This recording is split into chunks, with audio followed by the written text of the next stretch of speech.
जो मैंने निचोड़ निकाला है ईटा टेस्ट के हवाले से एमसीक्यूज़ का, तो दोस्तों मैं आप लोगों के लिए वही पेश करूंगा। और ये जो सीरीज़ होगी ये हर एक वीडियो 10 मिनट पर मुश्तमिल होगी, क्योंकि मुझे पता है कि आप लोग जब 20 मिनट 30 मिनट देख लेते हैं तो इस वीडियो को स्किप कर लेते हैं।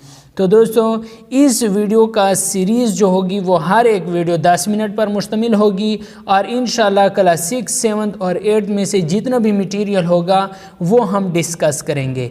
दोस्तों यहाँ पे क्लास 6 में सिर्फ हमारे पास tabular form of a set के मुतालिक बताया गया है, जबकि हमारे पास ये जो क्लास 7 है, क्लास 7 में हमारे पास जो पहला पेज है यहाँ पे लिखा हुआ है methods of expressing a set.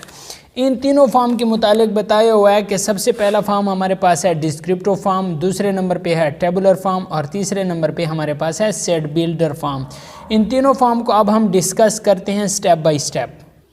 दोस्तों descriptive form of a set किसे कहते हैं? तो descriptive form of a set हमारे पास जिसको हम एक जुमले के सूरत में बयान करते हैं, मतलब यह है कि डिस्क्रिप्टिव फॉर्म हम बयानिया को कहते हैं, ठीक है। जो हमारे पास तरीक़े बयानिया होते हैं उसे हम डिस्क्रिप्टिव फॉर्म कहते हैं। मिसाल के तौर पर set of first 10 odd integer, ये हमारे पास डिस्क्रिप्टिव फॉर्म है, ठीक है। एक जुमले की सूरत में हमारे पास जो सेट बताया जाता है उसे हम डिस्क्रिप्टिव फॉर्म कहते हैं। दूसरा है set of vowel of English alphabet, तो ये भी हमारे पास डिस्क्रिप्टिव फॉर्म है सेट का।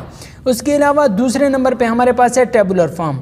टेबुलर फॉर्म हमारे पास दोस्तों क्या होता है कि हम किसी भी सेट को एक कैपिटल अल्फ़ाबेट के ज़रिए हम क्या करते हैं, शो करते हैं, और इसे हम इसके अंदर लिखते हैं, ब्रैकेट के अंदर लिखते हैं, और 1 और 3 और 5 7 9, तो ये पहले 10 ऑड इंटीजर हैं, पहले 10 ऑड इंटीजर हैं। मतलब ये है कि पहले 10 तक हिंसे हैं, और हर एक हिंसे को दूसरे हिंसे से कामा के ज़रिए जुदा किया गया है। 1 और 3 के दरमियान कामा है, 3 और 5 के दरमियान कामा है। तो टेबुलर फॉर्म में हम क्या करेंगे कि एक चीज़ को दूसरे चीज़ से हम कामा के ज़रिए जुदा करेंगे और इसे हम इन ब्रैकेट के अंदर लिखेंगे। ये दूसरा सेट हमारे पास है।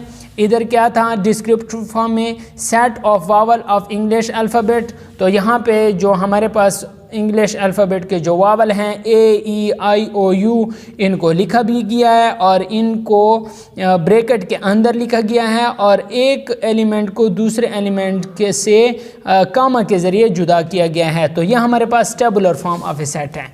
तीसरा जो हमारे पास है, ये हमारे पास है सेट बिल्डर फॉर्म, ठीक है। ये मोस्ट इंपॉर्टेंट है कि सेट बिल्डर फॉर्म हमारे पास किस तरह हम लिख सकते हैं।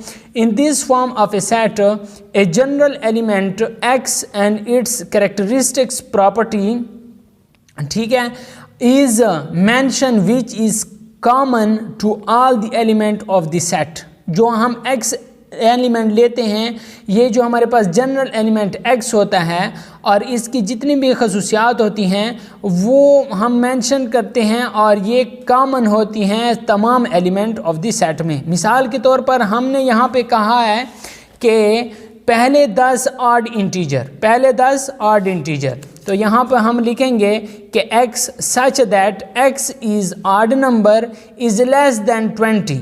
ठीक हो गया है ना कि x जो है हमारे पास ये x ऑड नंबर है और ये हमारे पास 20 से कम है। तो जाहिर सी बात है जब 20 से कम होंगे तो 1 से लेकर 19 तक हमारे पास 10 ऑड नंबर पूरे होते हैं। तो ये जो हमारे पास है इसे हम पढ़ते हैं कि the set of x such that x is odd number is less than 20। और दूसरा हम किस तरह लिखेंगे, जो हमारे पास ये वाला था कि set of vowel of English alphabet, तो इसे हम लिखेंगे कि x such that x is a vowel of English alphabet. x हमारे पास क्या है, वावल ऑफ इंग्लिश अल्फ़ाबेट है। तीसरे नंबर पे हमारे पास ये जो नेचुरल नंबर के लिए हम लिखते हैं, x मेंबर है नेचुरल नंबर का, ठीक है, x मेंबर है नेचुरल नंबर का, such that x greater than 2, तो x बड़ा है 2 से, तो x 2 से बड़ा होगा तो हमारे पास ये 2 से बड़े हिंसे हम यहाँ पर लिखेंगे 3 4 5 6 डैश डैश डैश। ठीक हो गया ना। तो ये जो है ये वाला जो निशान है ये बिलोंग टू के लिए आता है।